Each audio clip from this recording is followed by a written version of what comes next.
Assalamualaikum warahmatullahi wabarakatuh. Perkenalkan, nama saya Ahmad Yusuf Adikara. Saya merupakan peserta dari program OPOP tahun 2021 ini, dan saya perwakilan dari Pondok Pesantren Miftahus Sa'adah. Pondok Pesantren Miftahus Sa'adah ini didirikan pada tahun 1998 oleh Syekhuna Kyai Haji Ahmad Zainal Muttaqin dan diteruskan oleh putranya yaitu Ustadz Cecep Suryana sampai sekarang. Santri dan santriwati Pondok Pesantren Miftahus Sa'adah ini berjumlah 180.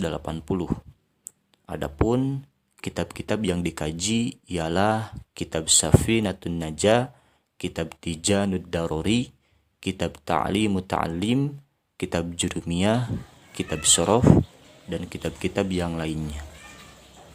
Pondok Pesantren Miftahus Sa'adah berada di Kampung Semarang Boboko, yang mana mayoritas penduduk kampung tersebut adalah pengrajin anyaman bambu, khususnya membuat bakul. Tetapi seiring perkembangan zaman sampai saat ini, para pengrajin sudah hampir punah. Maka oleh sebab itu, Pondok Pesantren Miftahus Sa'adah yang berada di lingkungan kampung tersebut berinisiatif membangkitkan kembali kerajinan anyaman bambu untuk meningkatkan perekonomian pesantren dan masyarakat sekitar. Dan ini adalah salah satu alasan mengapa pondok pesantren mendirikan usaha anyaman bambu. Di samping itu, pengalaman dalam penjualan hasil aneka anyaman bambu yang sudah kami jalani selama ini, maka dari itu kami berencana mengembangkan usaha dengan memproduksi sendiri. Karena melihat peluang pasar anyaman bambu saat ini sangatlah terbuka lebar apabila dimanage atau diatur dengan baik dan benar, serta ditambah dengan inovasi baru mengikuti tren yang sedang berkembang saat ini. Dan juga konsumen produk anyaman bambu sangat luas, tidak terbatas pada kebutuhan dapur, tapi juga bisa dijangkau oleh semua kalangan sesuai animo masyarakat. Karena anyaman bambu bersifat fleksibel, tidak monoton. Berawal dari menjual aneka ragam bentuk anyaman pada 2 tahun terakhir ini, kami ingin lebih mengembangkan usaha dalam produksi anyaman bambu berbagai jenis dan tipe di rumah produksi, sekaligus menjual secara retail koleksi anyaman bambu di pondok pesantren.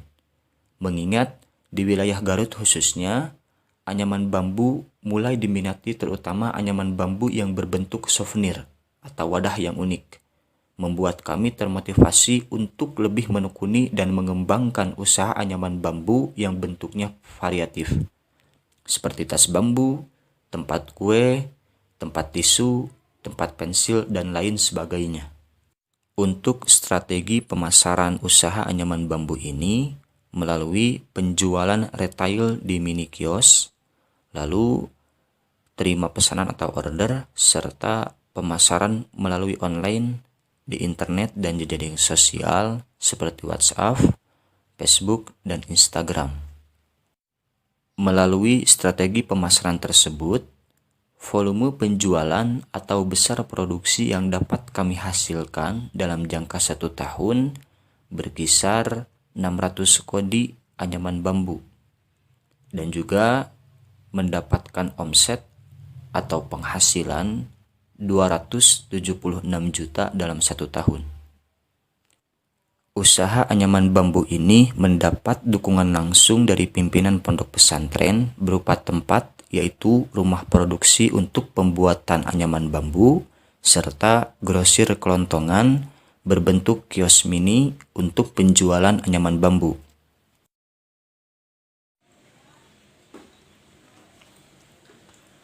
Di samping itu juga, usaha anyaman bambu kami ini tidak pernah terlepas dari nilai-nilai kepesantrenan yang diterapkan di sini, yaitu nilai kejujuran, terus lalu kerja keras, dan juga kesabaran dalam menghadapi permintaan para konsumen, dan yang paling utama adalah sopan santun dan tata krama ketika menghadapi para konsumen. Seperti itu. Mungkin sekian profil singkat dari usaha kami ini. Kurang lebihnya mohon dimaafkan. Wallahu muwaffiq ila aqwamit thoriq. Wassalamualaikum warahmatullahi taala wabarakatuh.